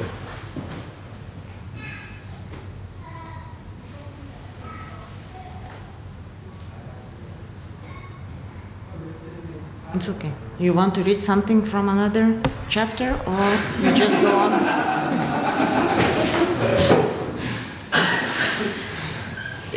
Maybe you could just go through some embodiments of that diary.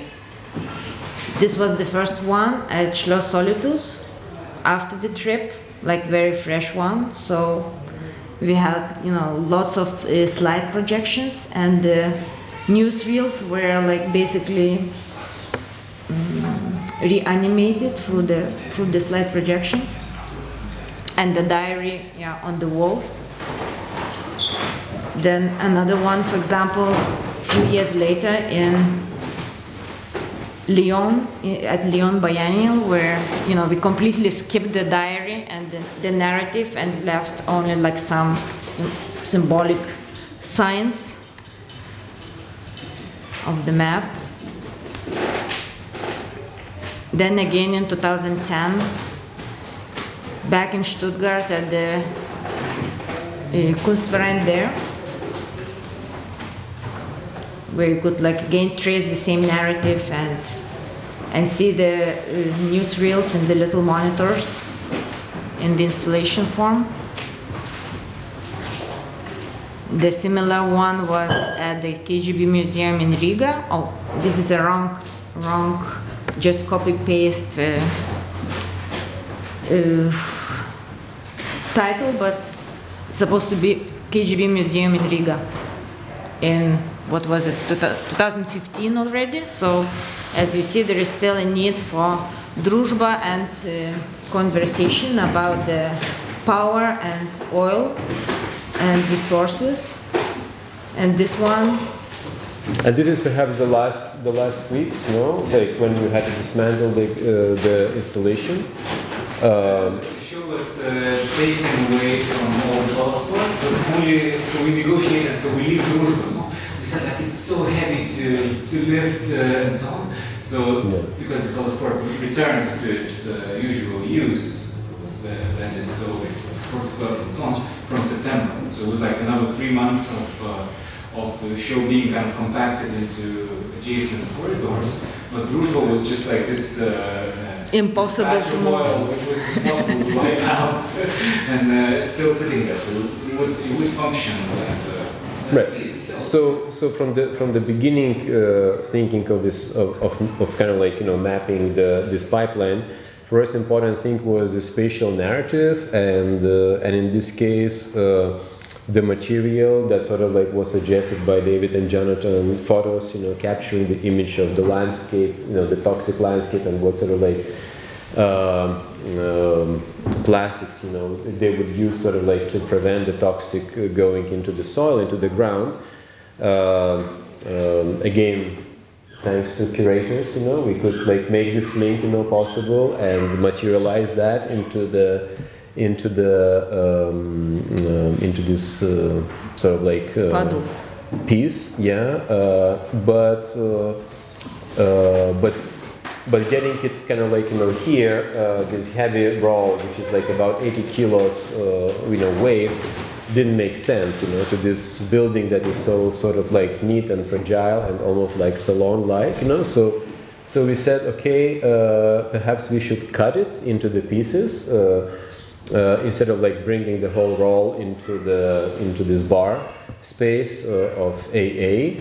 And then we were looking sort of like what could be sort of like this what could provide sort of like the system, sort of like and the logic for the for the display, So in this case, we are looking at the work of Øyvind Fahlström, who is also making this piece that is the world model. He's calling garden as all these like blots and we can call it spills. They are designed after actually plants, and sort of like we remaking. So it's not like. We're borrowing from Øyvind Fahlström more like the system, and we want to have this reference as he's the sort of like, this very interesting political artist, who is making the first sort of like commentaries on the global scale systems, right? Back in 73. And so we're using the same material. The material is actually very difficult actually to cut into pieces, so I think that we were struggling quite much to using the water jet to sort of like and you can really actually see that on the edges of each of this shape, that even the water jet was kind of like it's a really resistant material. It is really made for kind of like big scale landscape work and for welding, but not really for sort of like cutting, or something, which also shows that it's resisting capacity, right? But since in this film, as we started with, we saw that everything made of oil, right? So for us to have this like material that made of oil, and to bring that into the story, so like part of this autopoietic sort of like strategy. That's it. Yeah, thank you.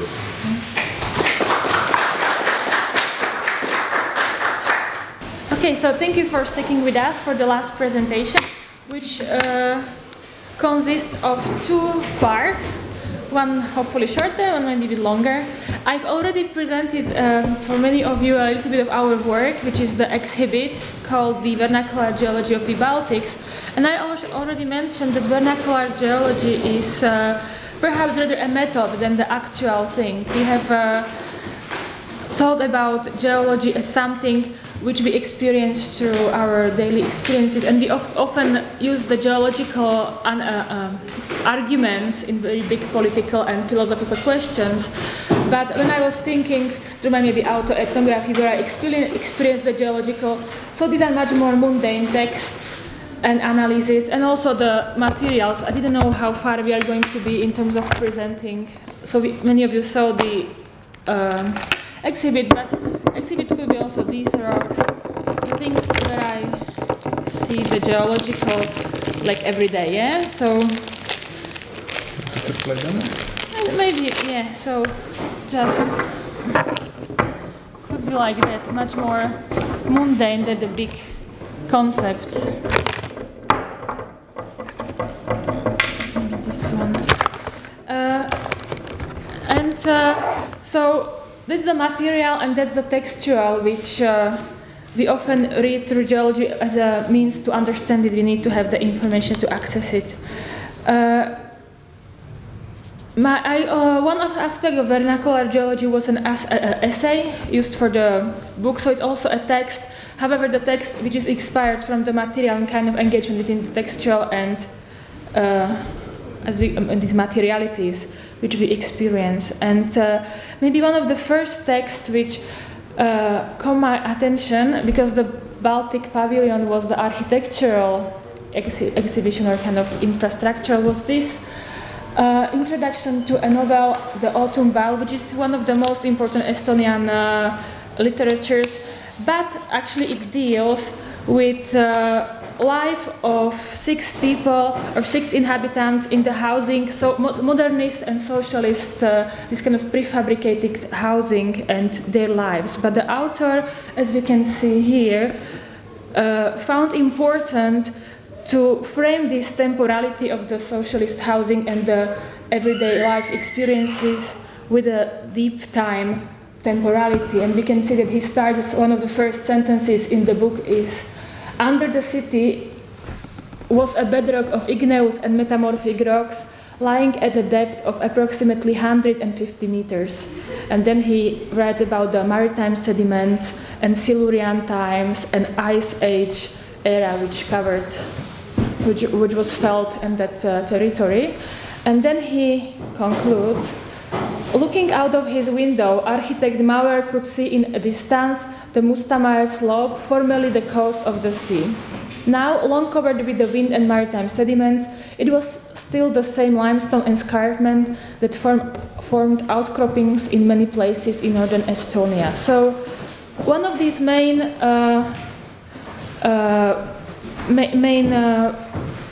personas in the book is an architect Mauer, who actually is the architect who frames the city by this long record upon which the city is built. And he completes his stratigraphic account by noting the cultural layer on the former seabed was only half a meter thick, a little more than but in a few places. So he kind of calls the city a cultural layer of the geology. And then he goes on with the novel. But I found this very inspiring, maybe not only the framing, but also the kind of very ambivalent tone of the essay, which mentions the geology, but it is neither, it doesn't take a very clear stand towards it. It's aware of it, but focuses on this very ambivalent, ordinary element of it. And while reading this, I could also think about other stratigraphy, one of the most important stratigraphies in the history of geology, and one which was mentioned by James Hutton, one of the first geologists from UK. He encountered something similar to this kind of very distinct stratigraphic layers in the so-called Unconformity at Jedburgh. It's a place which has very distinct stratigraphy, which helped to James Hutton to realize that this arrangement of rocks must have been formed over indefinitely longer periods than the biblical time, and he came through this experience of geology with the new concept of deep time, which goes beyond. So we have similar stratigraphy, and also then James Hutton note as well as Matti Un, the author, that there was a cultural layer upon the Jedburgh stratigraphy, and as many, and this cultural layer in Jedburgh also consisted of roads and some fields. And many theorists like Noah Herringman noted that the early geologists who formed the geology also understood the earth process as a continual process of improvement in economic, aesthetic, as well as moral sense. So we are the natural part of the geology, which is meaningful, moral, and something which improves the earth. So the word improvement was very common in the 19th century connection with geology. And I was very interested in this kind of different tone between the improvement and the novel, which is much more reserved towards it as a geology. And I was thinking about this everydayness of a novel and materiality which informed the essay, that we could kind of come up with a new geology which would be concerned with geological reasoning, but also explored how this knowledge sediments into new regimes of perception, imaginaries of the natural and territorial governance. So some thoughts were already heard here, and this was also in more geological discussion felt. I will not go. We have several exhibits in our exhibition, and also we could collect a lot of discourses around these stones we have here, but I only will pick this one as an illustration of the geological and discursive, and maybe this text. Yeah, that would be nice. The knowledge of limestone is needed for students, teachers, architects, restorers, and all those who value limestone as a symbol of our continuance. So this is the text which we find if you want to learn what is limestone, if you don't know. This is one of the English written materials which was sponsored by European Regional Development Fund, and it was kind of put in together. It's a very nice booklet called Limestone, a National Stone of Estonia, published 2006. And we can learn a lot about the limestone it uses, its chemistry and geology, but these things about the continuance strike the notes. And maybe what we learn about the limestone first, that it is a sedimentary strata of Cambrian Ordovician boundary, which vaults upwards from the prehistoric to the present landscape. So this is in Estonia and other places of Baltic. We have these very old landscapes coming to the surface. And for geologists, maybe is a record of deep time, but as we can see, this layer is also a natural resource and a national resource. So we can see through these kind of texts that Paleozoic geology of the Baltic shores is both natural and national resource. However, by asserting academic knowledge about the rock's properties of duracy and longevity and the diversity of its types, because the document kind of illustrates the national through the rock qualities. This document presents the rock as a rich symbolic resource for continuing the imagined traits of national identity. The troubled geopolitics in the Baltics makes understandable the need for such a narrative devices. However, the seemingly intimate link between human, cultural, national, and non-human, the rock and the fossils in it, is a politics that doesn't do much for the non-human. However, it exploits it to validate and naturalize specific kind of cultural identity. So this is one of the specific examples which I picked to maybe get a feeling for the kind of complexity of the text, which always go with the geological, which is often perceived as the objective knowledge of the territory and the material in it. I think we can skip these other ones, but this kind of reading or the text being charged with interpretation and experiences is not something for 21st century. Here is one more text, which I also look in the 19th century text, which the 19th century people also needed to explain the geology through their experiences. So it's something which has always been part of the text, and we will try to make this part of the geological reading, more just try to divorce it. Our record has also the anthropogenic element as a part of the geological, which are the materials much more produced by industrial or other processes. And while we started to collect this for geological record, Maroš managed to create a whole parallel text based on one of the area where we did the research. It's one of the buildings of limestone. And maybe I can stop here and you can continue. Okay. Yeah, so this was kind of, for me, it was this introduction to our exhibit and kind of contextualizing. And Maroš will now present one specific reading of the area which we discovered thanks to the vernacular geology research. So I will close this one. So you know where I will try to continue is that if we have this infrastructure as a kind of theme, then the infrastructure is geological, but it's as much about information. So, and then after Jonas invited me to also present something here, so I tried to develop the essay which I wrote for the catalog, which was the original title of the essay was From Mining to Data Mining, where I played on the kind of Estonian history, the way in which it weaves from the theme of mining, and the way in which the theme of mining has been recently taken up through these imaginaries of data mining. So in some ways, from this multi-layered inquiry into the Baltic history, I want to concentrate on a very specific particular aspect to this history, which is the conservation of industrial architecture. So in some way reconnect the kind of infrastructural and the network paradigm to the production of space with this more like traditional reading of architecture.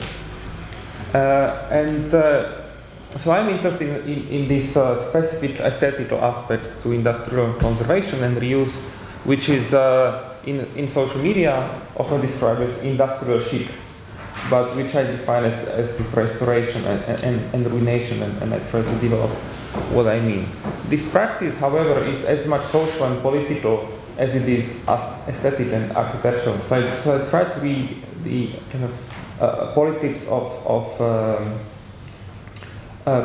of information from the aesthetics of reuse. And I build upon recent studies that situate industrial architecture, infrastructures, and productive landscapes more broadly in the context of capitalist uneven development, emerging form of post-Fordist labor, and intricate geopolitical aspects to urban nature. And at the same time, what I try to do is move beyond the connection between the way in which the reuse of industrial architecture is connected with arts and culture, the topic that in a way is more than half a century long now, spanning the avant-garde counterculture, the loft living, today to arts-driven gentrification. So the topic which I'm interested to develop, following the invitation, so it's something that it's kind of early draft, is really the intersection of industrial conservation with data mining economy, even with the neo-cybernetic fantasies of the smart city, which might be surprising at first, considering that the actually existing smart cities, such as those in the Persian Gulf or Southeast Asia, have been usually greenfield mega projects in deserts and on reclaimed land, replete with banal and disposable architecture. However, my argument is precisely that the ascendancy of the smart city, which has held sway over mayors, planners, and urbanists worldwide, has by now significantly impinged on industrial regeneration projects, which, as is epitomized here by the case of Hudson Yards quantified community, arguably the largest private project in the history of New York City, which is the quantified community which comes on the heels of the redesigned High Line. Yeah? So in this sense, the smart city is not only developmental, but also redevelopmental strategy, spurring gentrification while marrying technopolitical visions of ubiquitous digital sensing to simulated atmospheres of industrial infrastructures and rural landscapes. So that's in a way the theme which I'm interested in, and I want to in a way stay true to at least to the geography of the Baltic. So and this process has a distinct significance to the Baltic region, and I want to look at this particular case of this Kulturi Katel building in Tallinn, former Tallinn Power Station, which is a former municipal power station erected in 1912 and successively expanded under the First Estonian Republic and then under Soviet Union. It has been powered by a coal and oil shale, which is, as probably you have heard by now quite many times, which is abundant in Estonia and still supplies more than 90% of the country's electricity. It operated until 1979, when the new station was built on the city's outskirts.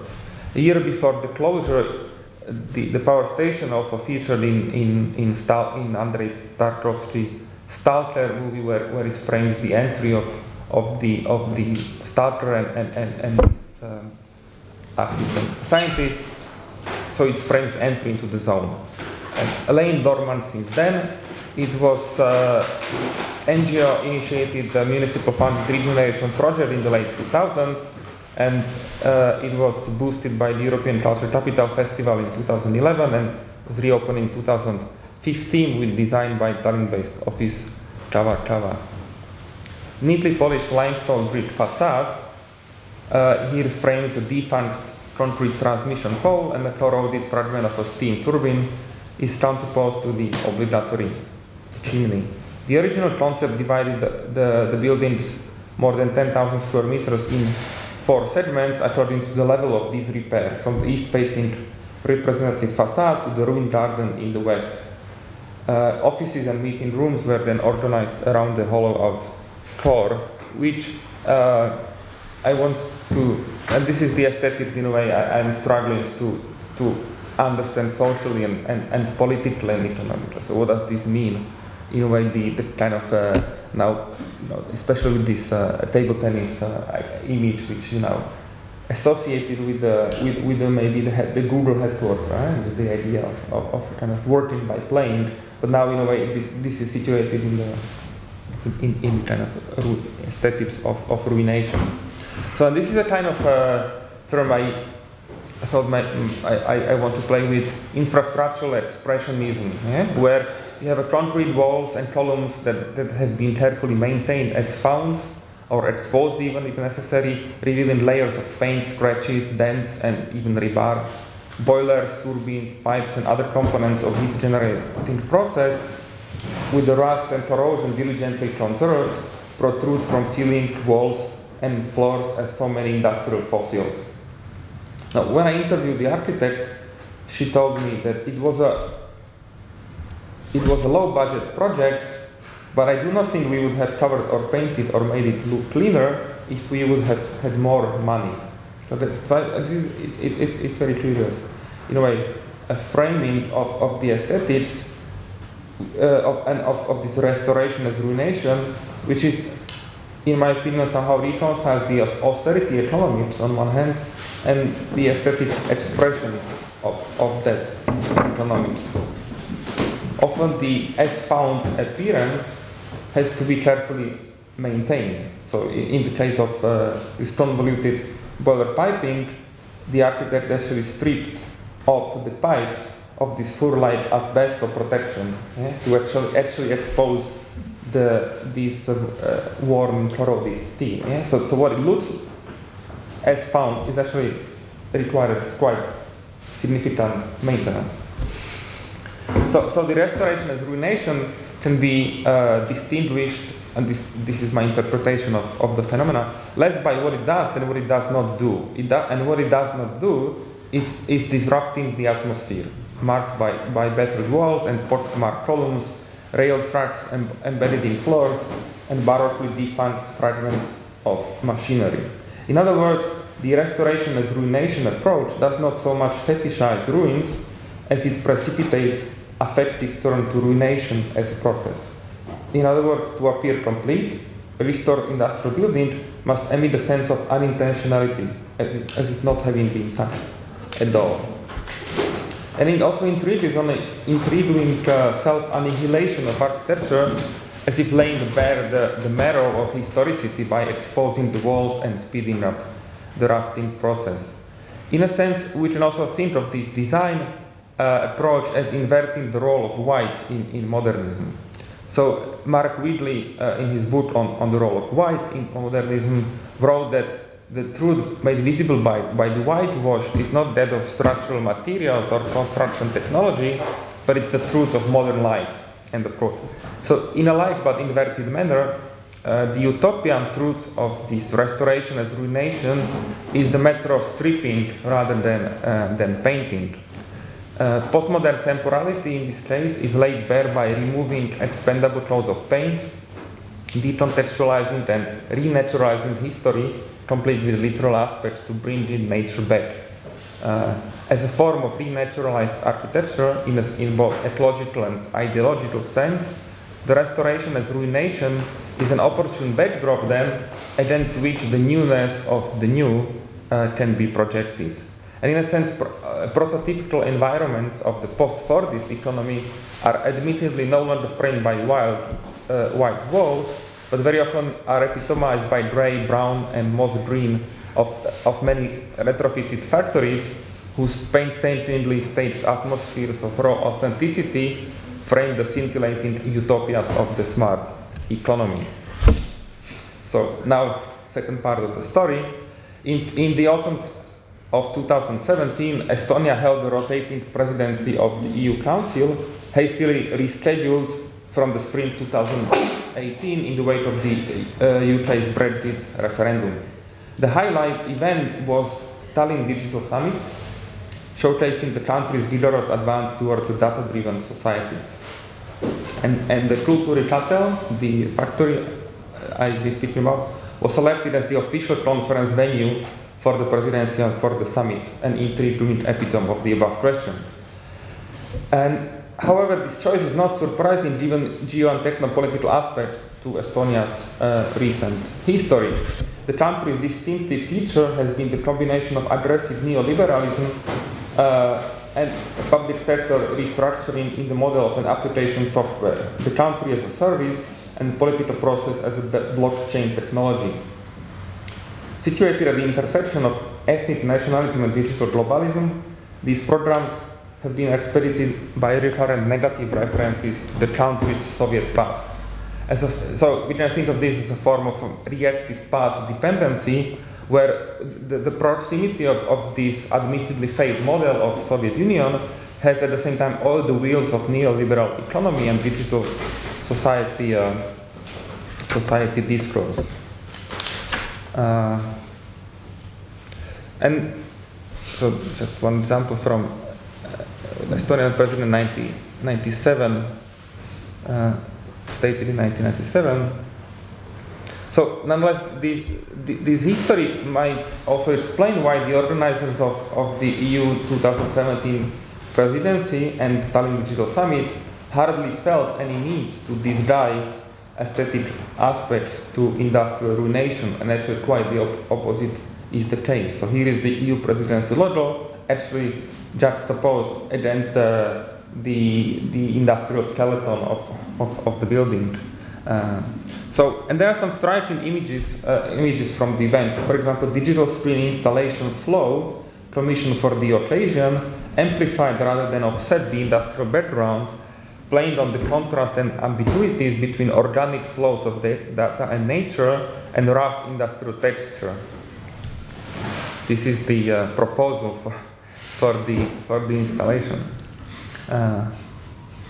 Our interior decoration also profited from the colorful contrast of the nature's rapeseed yellow here, also blue and green, against the subdued industrial ruin palette. The event's official photo streamed poor with images of smartly dressed delegates conversing and lounging amidst the walls worn by decades of heavy-duty use and disuse. There are also some striking scenes of digital panels putting out the message of free the data, juxtaposed against pockmarked walls, or Estonian president lecturing about how Estonia became the digital frontrunner with a graffiti wall in the background, or on the left, the EU heads of state or government discussing how, I quote, to make the EU the best platform for the digital economy, surrounded by these gigantic boilers of Kultūrkatels. So I think the intersection of the aesthetics of ruination and digital economy is more than incidental here. In 2015, Kultūrkatels hosted an architectural biennale on the theme of self-driven city, played on the ambiguity as to its technological and political sense. Techno-utopia of self-driving cars, but also neo-cybernetic tropes of the self-organizing city. Opened by the country's then president, and curated by the National Digital Advisor to Estonian government, the Biennale made much of the putative Third Industrial Revolution, eulogized in the eponymous book by economist Jeremy Rifkin. The boilers of Kultūrkatels were on the occasion complemented with an installation by Finnish architect Marko Casagrande, a fragment of his Paracity project exploring how, in his definition, spontaneous communicative reaction can lead to self-organized community structures in the cities of Global South. However, tropes of spontaneity and self-organization are evocative yet amorphous metaphors recasted over and over from one cultural, political, and economic context to another. In the context of Biennale, spontaneous and self-organized communication meant rather robotic fabrication, data-driven urban planning, and driverless cars. To go back to Digital Summit, this event made much of the Fourth Industrial Revolution, adopted this time from the 2016 book by Klaus Schwab, who is the founder of the World Economic Forum, posing also questions as how meaningful actually these catchwords are beyond signaling the more fundamental rupture with the industrial as such. As delegates and visitors to the Digital Summit Expo run into delivery robots roaming the halls of the building, its atmosphere symbolically buttressing the inevitable arrival of the post-industrial age, never mind if second, third or fourth, one was left to wonder about the ease with which conceivably progressive forms of political self-organization blended into techno-utopian fantasies of full automation. Although so this is just illustration of that vision of full automation. Although the literal translation of Kulturitatel is culture boiler generator, Creative Hub is actually used as the official English name of the building. The notion of creativity then underlies the hopes invested in post-industrial production rather than cultural consumption, pure and simple. Because with the notion of creativity, everyone is potentially creative. Industrial atmospheres, or so many people positively believe, function then as the triggers, or even boilers, for ideas that can be easily converted to profits. The factory converted to a creative hub is more than a metaphor for what Italian operists describe as a social factory, a mode of capitalist production that hinges on the subjectivity of enterprising self. Or in the words of Mario Tronti, the whole of society lives as a function of the factory, and the factory extends its exclusive domination to whole of society. Then, decontextualized from history and renaturalized by images of corrosion and exposed walls, the environments and atmospheres of former factories and other industrial infrastructures are convenient backdrops to the social factory.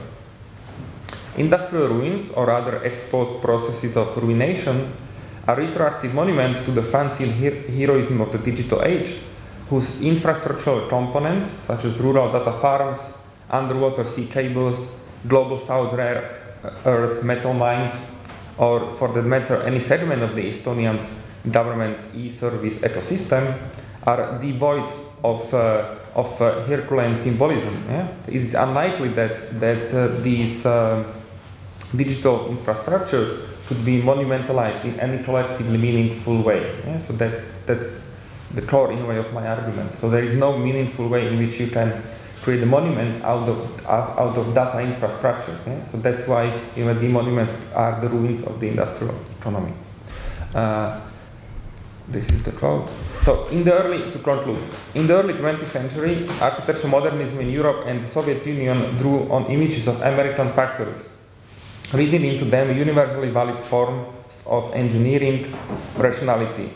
Grain elevators and other industrial structures were monumentalized by Corbusier, Gropius, Mendelssohn, or Moshe Ginsburg in Soviet Union, who projected into them politically disparate modernist dreams, ideals, and programs.